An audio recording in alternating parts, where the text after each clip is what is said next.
ما شفتوا كتجي زوينه وكتجي لذيذه وجد رائعه. تابعونا وراه غادي تشوفوا الطريقه والمقادير حتى الاخر. جربوها وراه غادي تعجبكم بزاف ان شاء الله. السلام عليكم، كي دايرين؟ لاباس عليكم؟ بخير. اليوم جيتكم بالحريره باللوز. كيف ما عرفتوا رمضان على الابواب، الله يجيبه بالصحه والسلامه. ورمضان كتعرضوا على حبابكم وصحابكم ديروا لهم الحريره باللوز،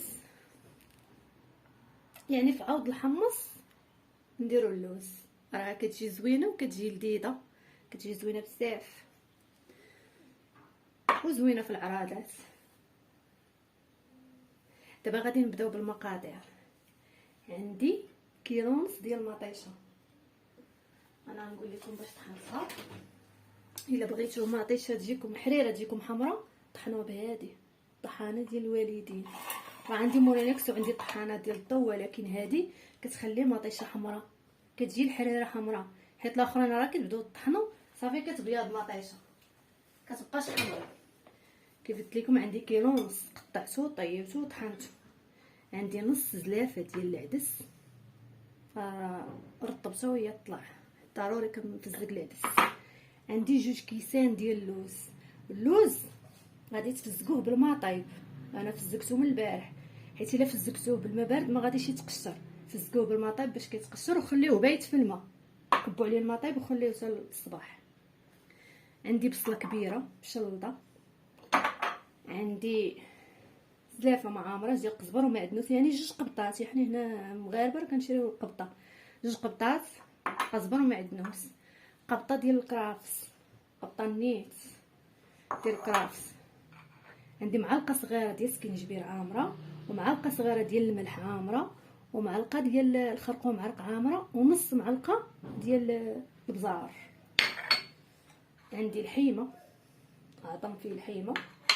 بغيتو ديروا اللحم ديروا اللحم، حيت انا ما كنبغيش ندير اللحم بزاف تكون له مشاكل. معلقه ديال طماطم مركزه، معلقه كبيره.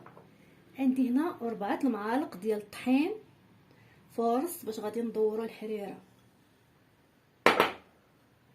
وعندي 2 معالق ديال الرز باش غادي 2 معالق كبار ديال الرز باش غندوروا الحريره. واللي كيدير الشعريه يدير الشعريه، انا كيعجبني الرز في الحريره. والزيت ديال المائده كيف ما شفتوا. دابا غادي نبداو على بركه الله.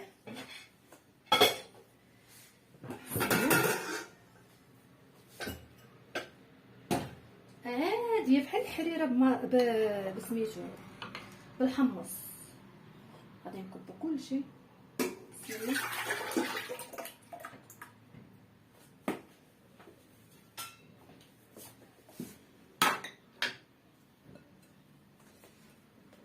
هادي زوينه بصراحه في الدار، دايره بحال الكراطه ديال الدجاج.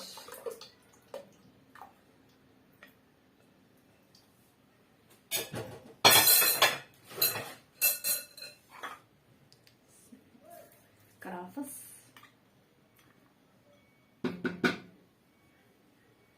قزبر ومعدنوس،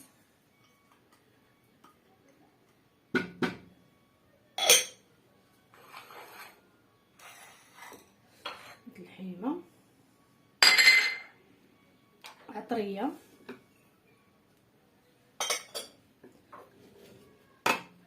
البصله. ما كنقليو ما والو. اللوز كما شفتوا، اللوز. العدس كنخليه حتى كنطيب الحريره تقريبا شي نص ساعه، كنسد عليها نص ساعه عاد كنحل عليها وكندير العدس، لان اللوز كيشد شويه طياب.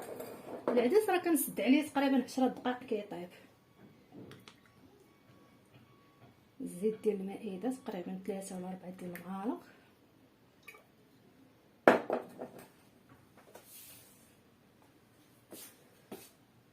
صافي نديرو تقريبا شي قطره ديال الماء.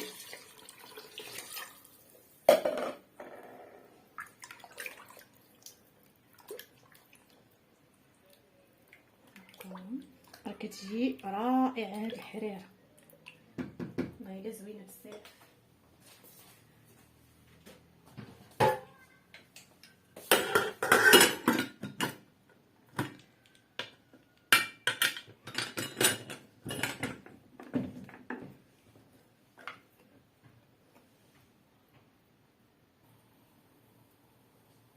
صافي دابا من بعد ما سديت على الكوكوط شعلت عليها، غادي نخلط الطحين نص ديال الماء، هاد الغرف ديال الماء،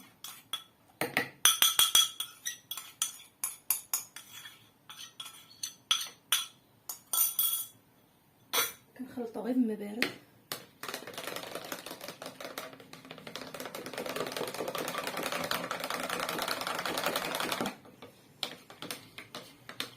خلط ديال الطراف، طلقات كبير شويه،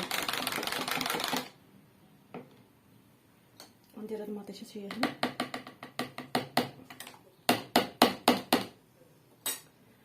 كنلقاها حتى هي مطابه.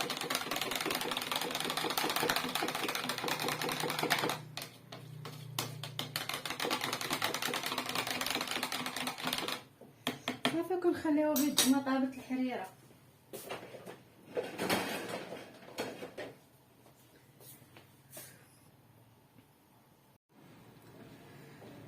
هيا دي من بعد ما طابت لينا الحريره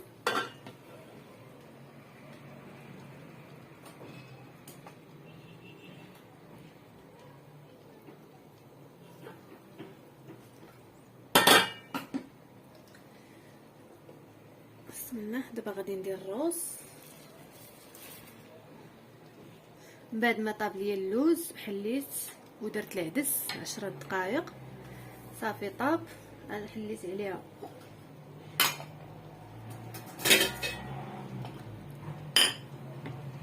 دابا غادي ندير الطحين اللي خلطت من قبيله باش غادي ندورها.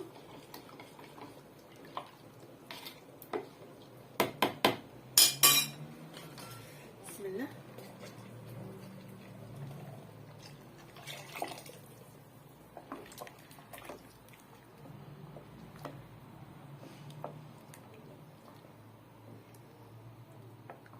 صافي كنقص عليها وكنخليها طيب.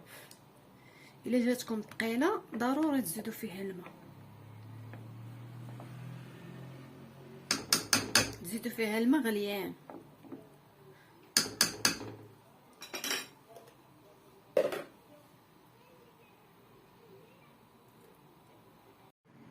ها هي الحريره من بعد ما طفيت عليها، ملي كيطيب الرز صافي راه طاب الطحين اللي دورناها به. بسم الله.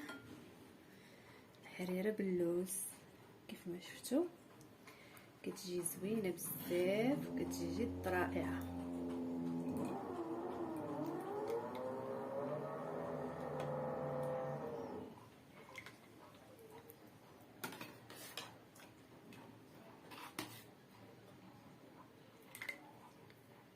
جربوها راه غتعجبكم بزاف وكتجي لذيذه. يعني في بلاصه الحمص ديروا اللوز، يعني كتجي حريره ملكيه، حريره باللوز.